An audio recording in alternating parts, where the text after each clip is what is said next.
नमस्कार। क्या कभी आपने सोचा है कि सिर्फ 315 वोट, जी हाँ, सिर्फ 315 वोट एक पूरे विधानसभा क्षेत्र का भविष्य तय कर सकते हैं? उत्तर प्रदेश की नकुर सीट पर 2022 में असल में यही हुआ। आज हम सिर्फ चुनावी नतीजों का विश्लेषण नहीं करेंगे, बल्कि ये समझने की कोशिश करेंगे कि कैसे डेटा और जमीनी हकीकत को मिलाकर शासन की एक बेहतर रूपरेखा तैयार की जा सकती है। तो चलिए इन 315 वोटों के जनादेश की कहानी को परत दर परत खोलते हैं। इस पूरी कहानी को समझने के लिए हम इसे 5 हिस्सों में देखेंगे। सबसे पहले हम नकुर की जमीनी हकीकत को समझेंगे, फिर उस 315 वोटों के करीबी अंतर की पड़ताल करेंगे। इसके बाद जानेंगे कि इस जनादेश के पीछे की कहानी क्या है, फिर शासन के लिए एक ठोस ब्लूप्रिंट पर नजर डालेंगे और आखिर में ये समझेंगे कि इन सारी जानकारियों से जीत की राह कैसे तैयार होती है। तो सबसे पहला कदम, नकुर के नब्ज को समझना। क्योंकि देखिए, कोई भी रणनीति तब तक कामयाब नहीं हो सकती जब तक हम उस जगह की मिट्टी को, वहां के लोगों को और उनकी रोजमर्रा की जिंदगी की चुनौतियों को महसूस न कर लें। नकुर ये पश्चिमी उत्तर प्रदेश के सहारनपुर जिले का, आप कह सकते हैं, दिल है। ये उस किसान मुस्लिम बेल्ट का एक बहुत अहम हिस्सा है जहां की अर्थव्यवस्था की धुरी सिर्फ और सिर्फ खेती है, और उसमें भी खासकर गन्ने की फसल। मतलब यहाँ की सियासत भी लोगों की जिंदगी की तरह गन्ने की फसल के साथ ही उगती है और कटती है। लोगों की उम्मीदें, उनकी परेशानियां, सब कुछ इसी जमीन से जुड़ी हैं। तो यहाँ के लोगों की असल चिंताएं हैं क्या? सबसे बड़ी और चुभने वाली समस्या है गन्ने का बकाया भुगतान, जो किसानों की कमर तोड़ रहा है। फिर फसलों की कम कीमतें और एमएसपी को लेकर जो अनिश्चितता है, वो भी एक बड़ी चिंता है। गांव में नौजवानों के लिए रोजगार है नहीं, आवारा पशुओं से फसल का नुकसान तो जैसे रोज का सिरदर्द बन चुका है। और इन सब के ऊपर कस्बों में कानून व्यवस्था और गांव में खराब स्वास्थ्य और सड़क जैसी बुनियादी सुविधाओं की कमी, ये सब मिलकर लोगों की जिंदगी को और मुश्किल बना देते हैं। ये सिर्फ मुद्दे नहीं हैं, ये वो रोज की तकलीफें हैं जिनसे यहाँ का हर नागरिक जूझ रहा है। अब जरा यहाँ के सामाजिक ताने-बाने को देखिए। नकुर में लगभग 42% आबादी मुस्लिम है और करीब 22% दलित समुदाय से हैं। इनके अलावा सैनी, गुर्जर और जाट समुदाय की भी एक अहम मौजूदगी है। ये सिर्फ चुनावी आंकड़े नहीं हैं, ये जीते जागते समुदाय हैं जिनका अपना एक इतिहास है, अपनी उम्मीदें हैं, और इन सभी को एक साथ लेकर चलना, यही यहाँ की राजनीति की सबसे बड़ी कला भी है और सबसे बड़ी चुनौती भी। तो अब आते हैं उस मुद्दे पर जो इस पूरे विश्लेषण का केंद्र है। 2022 के चुनाव का वो नतीजा जो इतना करीबी था कि यकीन करना मुश्किल हो जाए। एक ऐसा नतीजा जो हमें दिखाता है कि लोकतंत्र में एक एक वोट की असल कीमत क्या होती है। 315, बस इतना सा फर्क। ये कोई बहुत बड़ी संख्या नहीं है, शायद एक छोटे से गांव के कुल वोट हों या एक बड़े संयुक्त परिवार के लोगों की गिनती। लेकिन नकुर में 2022 में इसी एक छोटी सी संख्या ने जीत और हार के बीच की लकीर खींच दी। सिर्फ 315 वोटों ने ये तय कर दिया कि अगले 5 साल के लिए इस क्षेत्र का नुमाइंदा कौन होगा। चलिए अब जरा आंकड़ों पर एक नजर डालते हैं। 76% से ज्यादा का भारी भरकम मतदान ये बताता है कि लोगों में इस चुनाव को लेकर कितना ज्यादा उत्साह था। कुल 2,70,000 से ज्यादा वोट पड़े। और देखिए, बीजेपी और समाजवादी पार्टी दोनों को 38% से कुछ ही ज्यादा वोट मिले। आप देख सकते हैं कि दोनों के बीच वोटों का फासला ना के बराबर था, सिर्फ 0.12% का। ये एक ऐसी टक्कर थी जहां नतीजा आखिरी पल तक किसी भी तरफ जा सकता था।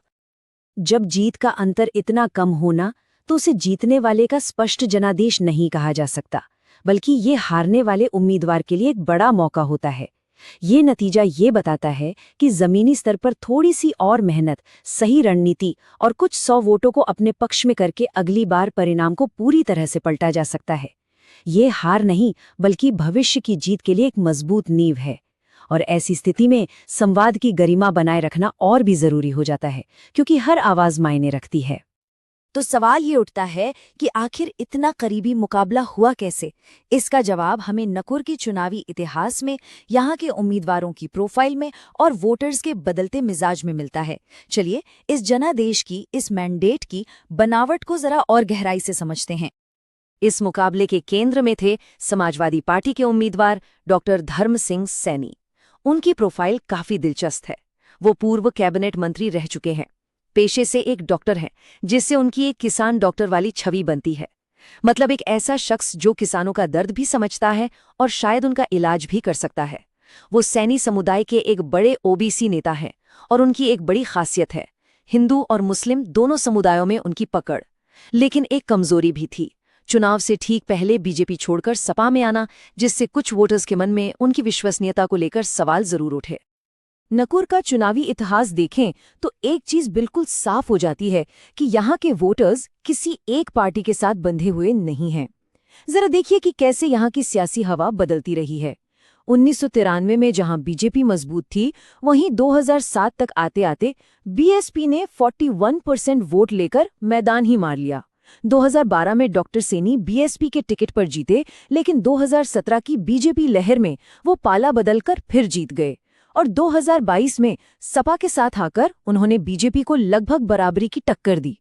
ये इतिहास साफ दिखाता है कि नकुर में वफादारी उम्मीदवार और स्थानीय मुद्दों के हिसाब से बदलती है, पार्टी के हिसाब से नहीं। और इस पूरे विश्लेषण का सार, इसका निचोड़ इस एक लाइन में है। मतदाता तरल होते हैं, मतलब वो बंधे हुए नहीं हैं। स्थानीय गठबंधन और जमीनी मुद्दे कुछ 100 वोटों का रुख आसानी से मोड़ सकते हैं। नकुर में चुनाव किसी एक पार्टी की स्थायी पकड़ पर नहीं, बल्कि जमीनी हकीकत, सही समीकरण और मौजूदा मुद्दों पर ही जीते जाते हैं। यहाँ हर चुनाव एक नई लड़ाई है। तो इस करीबी हार को एक निर्णायक जीत में कैसे बदला जाए, इसका जवाब एक व्यापक, एक 4 आयामी रणनीति में छिपा है, जिसे हम चतुर्मुख सिद्धांत या द चतुर्मुखा डॉक्ट्रिन कहते हैं। और ये सिर्फ एक चुनावी रणनीति नहीं है, ये गवर्नेंस का यानी शासन का एक ब्लूप्रिंट है। इस सिद्धांत के 4 चेहरे हैं। पहला, चुनावी चेहरा, किसानों और अल्पसंख्यकों का एक मजबूत गठबंधन बनाना। दूसरा, संगठनात्मक चेहरा, पार्टी को बूथ के स्तर पर, बिल्कुल जमीन पर फौलाद की तरह मजबूत करना।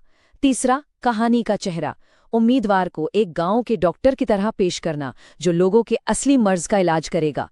और चौथा, संसाधन का चेहरा, हर रुपए का सही इस्तेमाल करना और व्हाट्सएप जैसे नए जमाने के माध्यमों से सीधे लोगों तक पहुंचना।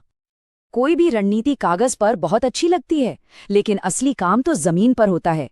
तो चलिए अब देखते हैं कि इस ब्लूप्रिंट को एक तय समय सीमा में एक एक्शन प्लान के जरिए कैसे लागू किया जा सकता है। ये है 90 दिनों में जीत की तैयारी का एक पूरा रोड मैप। ये 90 दिन की योजना 3 चरणों में काम करती है। पहले 30 दिन नींव डालने के हैं, उन बूथों को पहचानना जहां मुकाबला करीबी था और किसानों के साथ अन्नदाता सभा शुरू करना। अगले 30 दिन रफ्तार पकड़ने के हैं, घर घर जाकर लोगों की शिकायतें सुनना और व्हाट्सएप के जरिए सीधा संवाद बनाना। और हाँ, जब हम ऐसे माध्यमों का इस्तेमाल करते हैं तो ये याद रखना बहुत जरूरी है कि हर नागरिक की निजी जानकारी और उनकी सहमति का सम्मान हो, जैसा कि हमारे कानून भी कहते हैं। विश्वास इसी तरह बनता है। फिर आखिरी 30 दिन लामबंदी के हैं, एक बड़ी नकुर गारंटी रैली करना और सबसे जरूरी, चुनाव के दिन हर एक वोटर को बूथ तक पहुंचाने का पक्का इंतजाम करना। तो नकुर का ये विश्लेषण हमें एक बहुत बड़े सवाल पर लाकर खड़ा करता है। ऐसे दौर में जहां चुनावी हार जीत का फैसला कुछ 100 वोटों से हो रहा हो, क्या राजनीति का भविष्य बड़ी बड़ी कहानियों और विचारधाराओं से ज्यादा शासन की सटीक इंजीनियरिंग पर, मतलब गवर्नेंस की सही डिलीवरी और जमीनी मुद्दों के पक्के समाधान पर निर्भर करेगा? ये एक ऐसा सवाल है जिसका जवाब आने वाला वक्त देगा, और नकुर जैसे क्षेत्र इस बदलाव की असली प्रयोगशालाएं हैं। If you want to become a people-centric leader and uplift your constituency, get in touch with blueprintstrategies.ai at mgr@blueprintstrategies.ai or call 080-4204-1602. Purpose beyond politics.